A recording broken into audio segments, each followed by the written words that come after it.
Hi friends, आपका बहुत बहुत स्वागत है आपके अपने यूट्यूब चैनल महेशम क्लासेस में। तो फ्रेंड्स, आज हम लोग बात करने वाले हैं शीत युद्ध के बारे में। ये शीत युद्ध क्या है? तो चलिए फ्रेंड्स, बिना देर किए स्टार्ट करते हैं। स्टार्ट करने से पहले फ्रेंड्स, अगर आपने अभी तक हमारे यूट्यूब चैनल को लाइक शेयर सब्सक्राइब नहीं किया है तो प्लीज़ कर दें। फ्रेंड्स, सबसे पहले आपको बता दें हम कि शीत युद्ध की शुरुआत दूसरे विश्व युद्ध की समाप्ति से ही हुई थी।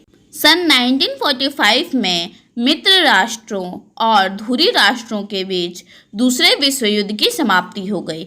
मतलब सन 1945 में मित्र राष्ट्र और धुरी विश्व राष्ट्रों के पास जो विश्व युद्ध हो रहा था, दूसरा विश्व युद्ध, उसकी समाप्ति हो गई।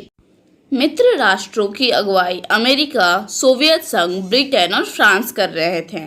धुरी राष्ट्रों की अगुवाई जर्मनी, इटली, जापान के हाथ में थी। इस युद्ध में विश्व के लगभग सभी ताकतवर देश शामिल थे। मतलब ये जो युद्ध हुआ, इस युद्ध में विश्व के सभी ताकतवर देश शामिल थे। यह युद्ध यूरोप से बाहर के इलाकों में भी फैला और इसका विस्तार दक्षिण पूर्व एशिया, चीन, बर्मा जो अब म्यांमार है, तथा भारत के पूर्वोत्तर कुछ हिस्सों तक हुआ था। इस युद्ध में बड़े पैमाने पर जनहानि भी हुई थी। तो फ्रेंड्स, जैसा हम लोग जानते हैं कि अगर विश्व युद्ध होगा तो जनहानि तो होनी ही है।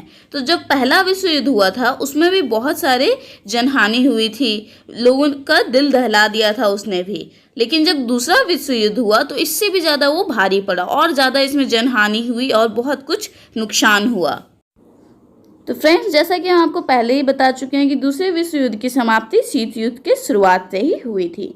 तो अगस्त 1945 में अमेरिका ने जापान के 2 शहर हिरोशिमा और नागासाकी पर परमाणु बम गिराए। तो फ्रेंड्स, ये चीज़ आप लोग ज़रूर जानते होंगे कि 1945 में अमेरिका ने जापान के 2 शहर हिरोशिमा और नागासाकी पर परमाणु बम गिराए। तो फ्रेंड्स, इस परमाणु बम का नाम था लिटिल बॉय और फैट मैन।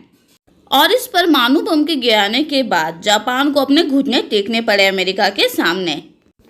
आलोचक जो थे वो तर्क दे रहे थे कि पहले ही जापान अपने घुटने टेकने वाला था अमेरिका के सामने, लेकिन अमेरिका ने जानबूझकर अपनी ताकत दिखाने के लिए परमाणु बम गिराए थे।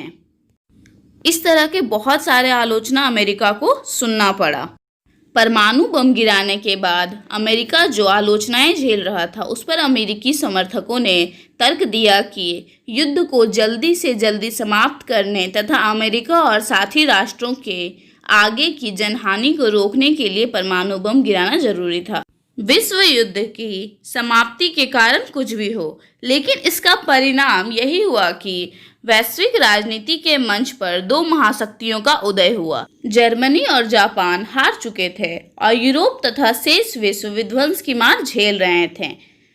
अब अमेरिका और सोवियत संघ विश्व की सबसे बड़ी शक्ति थे। मतलब यूरोप और शेष विश्व जितना था पूरा विध्वंस की मार झेल रहे थे और अमेरिका और सोवियत संघ विश्व की सबसे बड़ी शक्ति थे। अब इनके पास इतनी क्षमता थी कि वे विश्व की किसी भी घटना को प्रभावित कर सकते थे। अमेरिका और सोवियत संघ का महाशक्ति बनने की होड़ में एक दूसरे के मुकाबले खड़ा होना शीत युद्ध का कारण बना।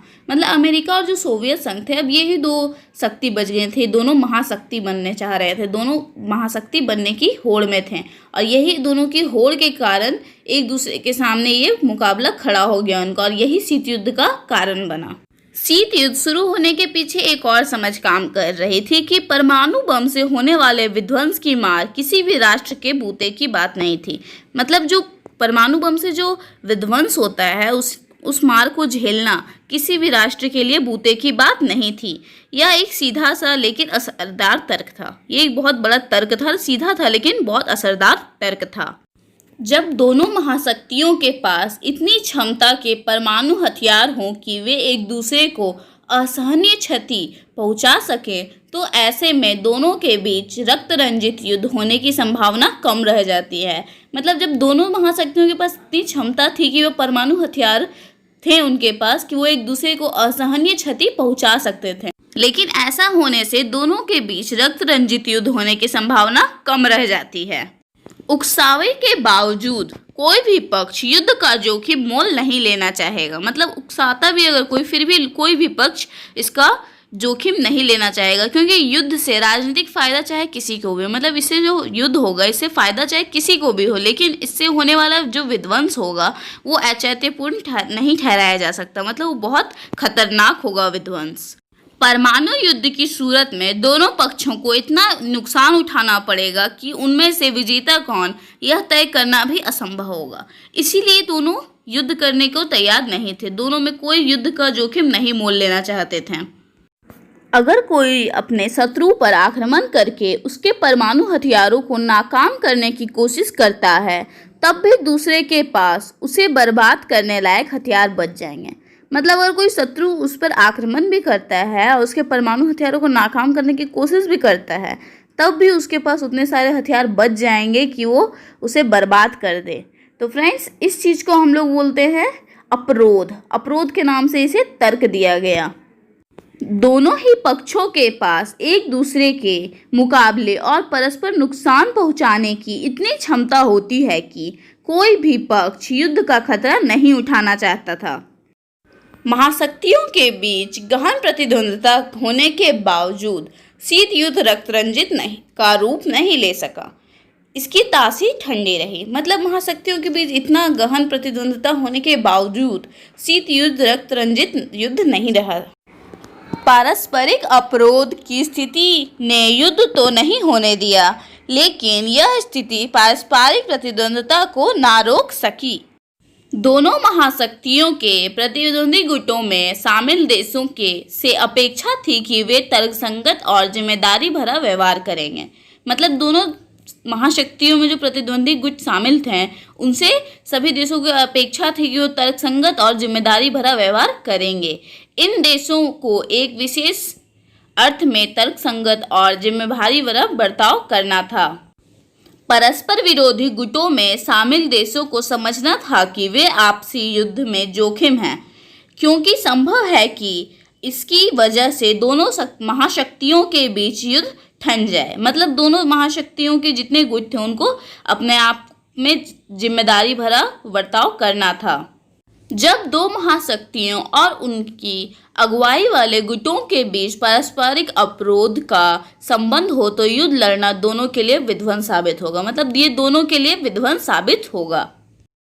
इस संदर्भ में जिम्मेदारी का मतलब था संयम से काम लेना और तीसरे विश्व युद्ध के जोखिम से बचाना। मतलब फ्रेंड्स, इस संदर्भ में जिम्मेदारी का मतलब था संयम से काम लेना, मतलब एकदम संयम से आपको काम लेना है, और तीसरे विश्व युद्ध को जोखिम से बचाना था। शीत युद्ध ने समूचे मानव जाति पर मंडराते हुए खतरे को जैसे तैसे संभाल लिया।